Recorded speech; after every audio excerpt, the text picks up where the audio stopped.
इस कार्यक्रम में भाग ले रही प्रदेश के सभी प्रखंड के, जिला के और पंचायत के प्रतिनिधि, महिला प्रतिनिधि, मैं उनका भी आभार व्यक्त करता हूं, धन्यवाद देता हूं। और आप खुद के लिए भी और मंच आपके लिए ताली बजाए, ये मैं आग्रह करता हूं। मैं पार्टी के जिन्होंने ये मेजबानी किया, जिन्होंने कोनार डैम में हम सभी लोगों को बुलाया, इस क्षेत्र के हमारे लोकप्रिय नेता आदरणीय तिवारी महतो जी का और इस प्रखंड के सभी हमारे पार्टी के प्रतिनिधि, इस विधानसभा के पार्टी के प्रतिनिधि, जिन्होंने इतनी बड़े प्रदेश की मेजबानी का जिम्मा उठाया, इसलिए पूरे मांडू विधानसभा को अपनी ओर से बहुत बहुत बधाई, बहुत बहुत धन्यवाद देते हैं। हम धन्यवाद देते हैं हजारीबाग की जिला के सभी पदाधिकारियों का, हम धन्यवाद देंगे प्रेस मीडिया के सभी सदस्यों का। आज के इस कार्यक्रम में ये कोई साधारण कार्यक्रम नहीं, हमारा कोई रैली, ये पार्टी का कोई रैली नहीं है, न किसी को इस मकसद के साथ यहाँ पर आना चाहिए। आज हमने ये तय किया, पूरे प्रदेश भर में आप सभी लोगों को पता होगा, लगातार मंचों में हम इस बात को लगातार कह रहे हैं कि 2019 के बाद पार्टी ने पूरे प्रदेश भर में पार्टी का पुनर्गठन करने का निर्णय लिया और पुनर्गठन के क्रम में जहां पार्टी के मूल इकाई आजसू पार्टी को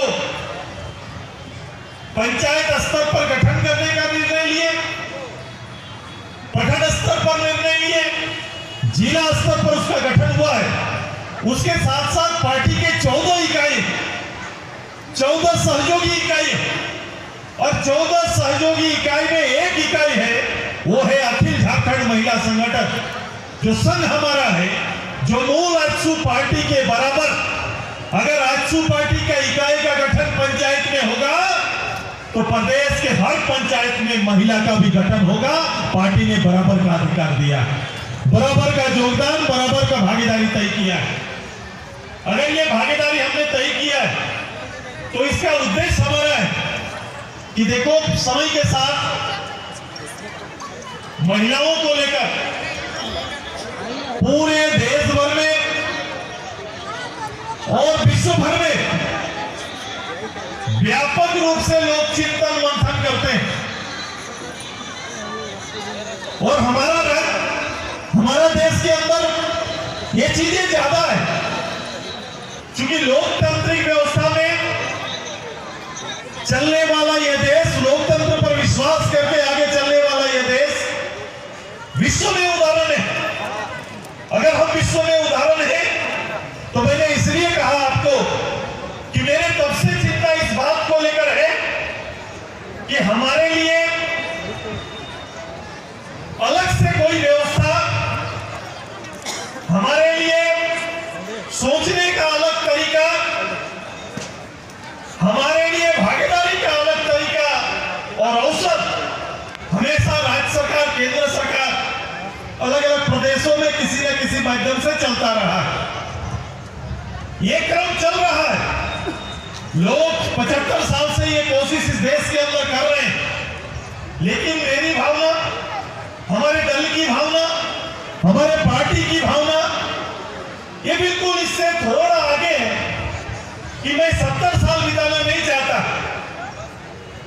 मैं एक परिवार की मुख्य सदस्य को, जिसे जननी कहा गया, लंबोदर बाबू ने उनके बारे में कुछ पढ़े भी, इनका महत्व भारत जैसे देश के अंदर में किस रूप से रखा गया है। मान्यता इतनी बड़ी, लेकिन उनके भागीदारी और योगदान बड़ा संक्षिप्त और छोटा है। मैंने कई बार कई मंचों पे जितने भी बदलाव के मंच रहे हैं, मैंने लगातार वहां पर आपसे बात की है। मैंने लगातार आपसे बात की है कि भाई हमारा योगदान और हमारी भागीदारी, देखो आज हम जहां पर खड़े हैं, ये कोनार डैम, ये आसपास का ये पूरा क्षेत्र, ये झारखंड आंदोलन का एक ऐसा क्षेत्र रहा है, पूरा विसुंदर, जहां झारखंड आंदोलन को बल मिला। उस समय का योगदान अगर हम उस रूप से देखें कि उस समय महिलाएं झारखंड आंदोलन में भाग नहीं लेती थी क्या? विशुनगढ़ की महिलाएं, हमारी मां बहन लोग भाग नहीं ली थी क्या झारखंड आंदोलन में? हम जवाब चाहते हैं, भाग लिए थे कि नहीं लिए थे? ये इतना उदाहरण है, कितने कांड हुए हैं, कितना बड़ा आंदोलन लड़ा गया है। विशुनगढ़ का लड़का लोग बताएगा, यहाँ झारखंड आंदोलन में महिलाएं भाग ली थी कि नहीं ली थी? हाँ या ना बोलो?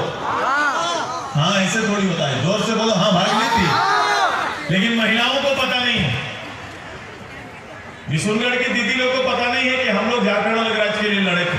पता है क्या? पता है कि नहीं? है तो हाँ बोलिए, है तो हाँ बोलिए। लड़े थे, आपके घर वाले लड़े थे लड़ाई। देखो, जितना भी इस तरह से हर क्षेत्र से इस प्रदेश के लिए कहीं ना कहीं आपके घर में चिंता रहा होगा। अगर आप या आपकी सास या आपकी मां अगर प्रत्यक्ष रूप से आई भी नहीं होगी, अगर उसका बेटा भी प्रत्यक्ष रूप से है तो मां का आशीर्वाद बेटे के साथ जुड़ा हुआ है। जुड़ा हुआ है कि नहीं जुड़ा हुआ है? वो जानती है मेरा बेटा इस राज्य के लिए कहीं ना कहीं आंदोलन के लिए आगे बढ़ा है और उसकी चिंता रहती है। आज इसी प्रदेश में क्यों ऐसा हुआ? हम अपने प्रदेश के लिए लड़ रहे हैं, अपने प्रदेश को बनाने के लिए लड़ रहे हैं और हम केवल मात्र हमारा उद्देश्य रैलियों को सजाना नहीं, कार्यक्रमों को सजाना नहीं, बल्कि भागीदारी की चर्चा हम करते हैं। मैंने पहली बार पंचायत में अवसर हमको मिला, पंचायती की राज व्यवस्था आई। मैं सुनता रहा था कि पार्लियामेंट में, असेंबली में पॉलिटिकल पार्टी तो चर्चा करते हैं कि 33% भागीदारी होना चाहिए। ये आज ने 80 के बाद से लगातार चर्चाएं रही है और हर पॉलिटिकल पार्टी का प्रस्ताव दे रहा है, लेकिन कभी भी किसी पॉलिटिकल पार्टी ने एक कदम आगे बढ़ के निर्णय लेने का साहस नहीं किया। मेरे समय भी जो प्रस्ताव आया, अधिकारियों ने मेरे सामने जो प्रस्ताव रखा, वो प्रस्ताव था 33% आरक्षण देने का।